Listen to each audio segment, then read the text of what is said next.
Naghain ng reklamong plunder si dating Senador Antonio Trillanes IV sa Office of the Ombudsman laban kay Senador Bongo.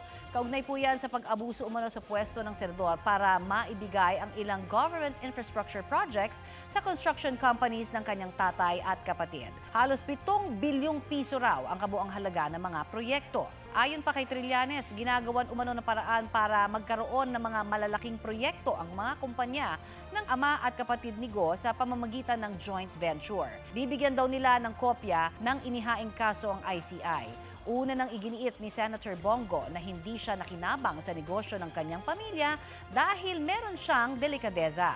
Bago nito, sinabi ni Public Works Secretary Vince Dizon na kabilang na rin sa kanilang sinisilip ng ombudsman ang tungkol sa kaugnayan ng negosyo ng ama ni Go at ng mag-asawang Diskaya.